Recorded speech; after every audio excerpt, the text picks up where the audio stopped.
السلام علیکم، زم علي خان. که چېرته تاسو غوسه ډیره کوئ او تاسو غواړئ چې زموږ غوسه چې کومه ده دا کنټرول شي په اسلامي طریقې سره، نو دا اهم او مهم بیان واورئ. انشاءالله ستاسو ټولې مسلې به حل شي. څلېرویشتم یو خوی چې د هغې ذکر قرآن او حدیث کې راغلی دی او دا د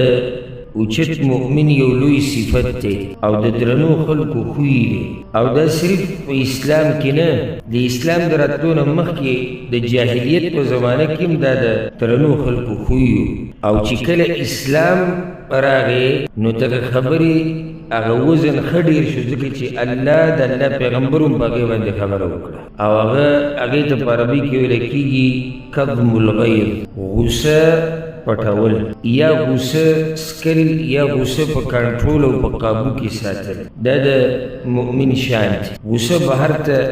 نه راښکاره کول او غوسه چې تا نه څه غواړي هغه نه کول، دا د مؤمن خوی دی او الله رب العزت د دې مؤمنانو صفت یا د مؤمنانو دا صفت په قرآن کریم کې بیان کړی. سورة العمران کې الله دا خوی بیان کړی چې الله د تقوادارو خلکو باز کړی چې یو جنت، هغه جنت چې د هغې پلنوالی د ځمکې او د اسمانونو په اندازه دی. الله وایي دغه طرف ته تعدي وکړئ، منډه ووایئ، د الله بخښنه وګټئ. بیا دا جنت د چا دپاره تیار شوی دی؟ اعدت للمتقین، د پرهیزګارو خلکو دپاره الله وایي ما دا جنت تیار کړی. الذین ينفقون فی السراء والضراء، متقیان څوک دي؟ هغه خلک دي چې هغوی په سخته کې او په راحته کې مال لګوي او دې باره کې مخکې څه خبره شوې او دا خوی کسې موږ بیان کړی چې مؤمن د الله په لار کې مال لګوي او مال لګول د الله په لار کې هله مزه کوي چې ته په هر حال کې ولګوي. یعنې سړی غریب دی هم د الله په لار کې مال لګي، یو سړی مالدار دی هم د الله په لار کې مال لګي او دې ته به انتظار نه کوي چې د اسمان نه او په تا باندې د سرو زرو خښتې راورېږي نو بیا به تر الله په لار کې مال لګي. هغې پسې الله وایي والكاظمين الغيظ والعافين عن الناس، او تقوادارو خلکو دویم خوی دا بیان شوی دی چې والکاظمین الغیظ، دا هغه مؤمنان دي، هغه انسانان دي چې دوی غصې لره سکي، غصه پټوي، غصه په قابو کې ساتي، غصه د ده په قابو کې دی، د غصې په قابو کې دی. والعافین عن الناس، او خلکو ته بخښنه کوي. په دې باندې به خبره انشاءالله د دې صفت نه بات کوو یا نن یا پر روان بیان. نو دا دی چې هغوی غصه په کنټرول کې ساتي او ځکه الله سورة الاعراف کې وایي ان الذین اتقوا، کم کسان چې پرهیزګار دي، اذا مسهم طائف من الشیطان، کله چې دوی ته ورسي غضب د شیطان د طرف نه. د طائف یو معنا هغه غوسه ده، د طائف الطائف دا په عربي کې غضب ته مو او دا وسوسې ته مو. نو کله چې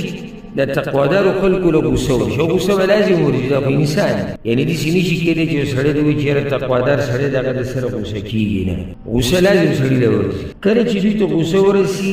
الله وایي من الشیطان، د شیطان د طرف نه. د دې نه دا خبره واضح شو چې دا غوسه دا په اصل کې شیطان د طرف نه. اوس که ته دا شیطان خوشحاله نو هغه څه وکړي چې څه ته دا غوسه وایي او په دې کې بې کنټروله شي. الله وایي تذکرو، دوی دا خبره را یاده کړي. څه را یاده کړي؟ څه شی را یاد کړي؟ یو دا چې الله را یاد کړي. دغه ټیم کې دوی دا کار کوي چې الله یاد کړي. چې الله یاد کړي نو دا ورسره هم را یاد کړي چې ګوره شریعت موږ ته دا نصیحت کړی دی چې تاسو په غوسه کې ځان کنټرول ساتئ. دغه شان دا خبرې هم را یاد کړي چې د غوسې انجام به څه وي. راځئ چې اوس کومې خبرې کوم وروسته بیا دې څه انجام راوړي چې دا ټولې خبرې دې را یاد کړي. فاذا هم مبصرون، نو دې بیا د بصیرت په رڼا کې کار کوي، ګډوډه خبرې نه کوي او نه ګډوډ کار. او ځکه سعید بن جبیر رحمه الله دې آیت په تفسیر کې وایي دلته الله د هغه سړي ذکر کړی دی چې هغه غوسه شي نو الله ورته را یاد شي یا الله را یاد کړي نو خپله غوسه په کنټرول کړي. چې کله دې الله را یادو که نه صرف غوسه نه، چې کله دې به الله ځان ته را یادو هره ګناه کې به ته بچ پاتې کېږي. کله چې تا ته صرف غوسه نه ده، لکه شیطان تا ته وایي چې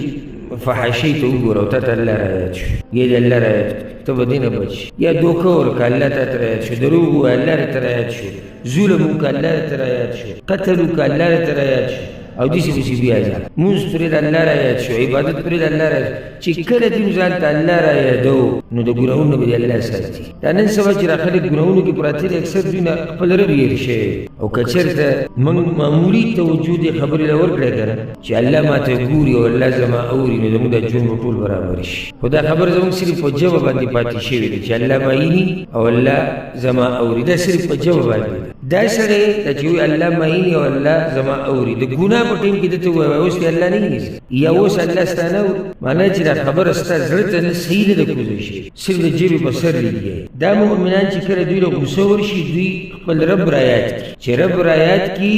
نو دې خپله غوسه پټه کړي او ځکه بعضو علماو دا خبره ذکر کړې ده ناشنا خبره ده ناشنا قول دی کظم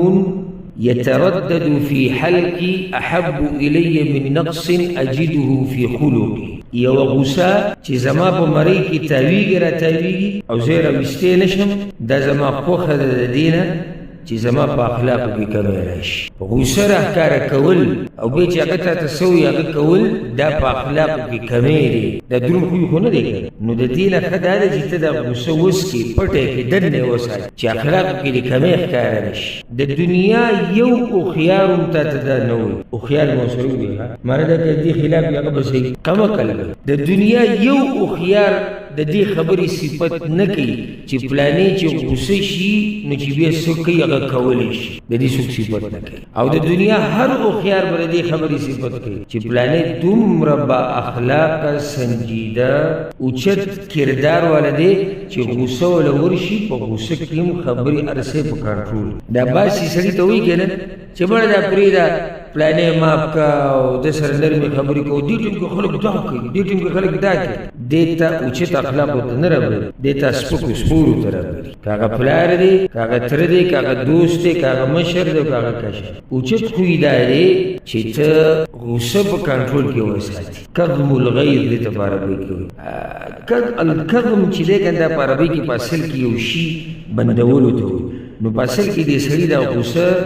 دا بند کړی دا او الغیظ چې دی په عربي کې د غوسې ته وایي یا د غوسې یو قسم ته وایي ګوره قرآن کې الله رب العزت یو څو ځایونو کې دې صفت باره کې خبره کړې دوه آیتونه خو ما بیان یو بل ځای کې الله سبحانه وتعالی دا خبره کړې ده دې آیت ته سوچ کوئ الله وایي ولا تستوي الحسنة ولا السیئة بدي او نیکي یو شان نه ده فرق دی بدي ده او نیکي ده دې دواړو کې فرق دی ادفع بالتي هي احسن نو ته چې چا سره پیغمبره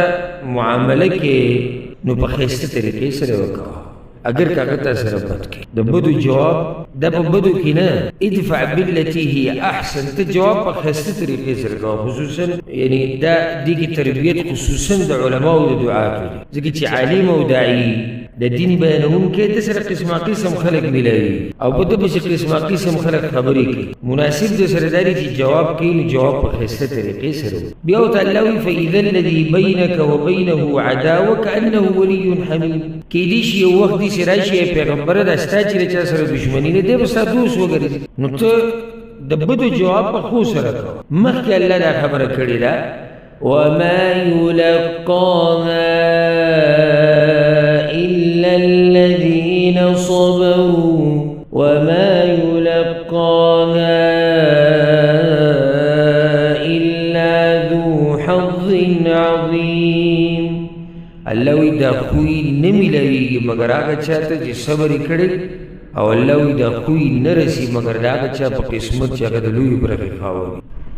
د دې په تفسیر کې مفسرین ډېرې خبرې کړې دي مفسر الزجاج هغه دا خبره کړې ده وګوره الله وی چې دا خوی نه ملويږي مگر هغه چې صبر کړي وی صبر ولې ذکر کو وی په دې چې کله یو سړی تاسو سره بدو کی یا تا ته ګډوډ خبره وکي نو تعالی څه درشي غوسه درشي دې ټیم کې دا غوسه کنټرول اول د صبر د صبر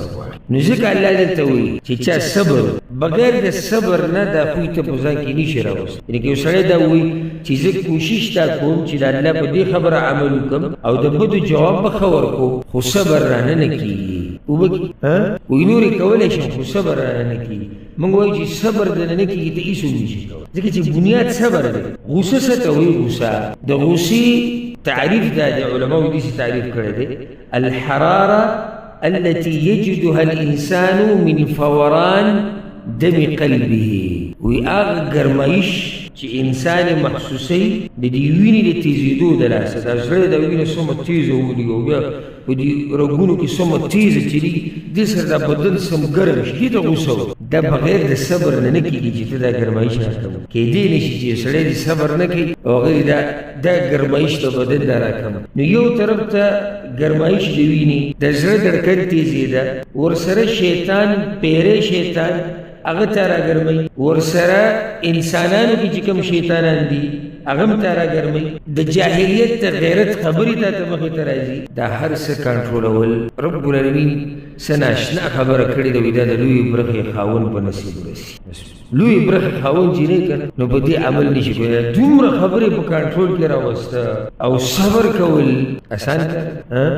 ډېر ګران کار یو خو اورېدو کې ګوره خبر ډېر اسانه لکه اوس تاسو ته لیکم کړ نو دلته چې کوم ناست دي کوم چې مایني اوري او وایي چې بس موږ عملي کړی دا اسان کار دی غوسه شو ځان کنټرول کړه عملي میدان کې دا کار ډېر ګران دی عملي میدان کې دا کار څه دی ډېر ګران خدو د شیخ صاحب اهم او قیمتي بیان چې تاسو اوریدلو دغه شان اهم او قیمتي بیانونو لپاره تاسو زموږ سره اوسئ السلام علیکم ورحمت الله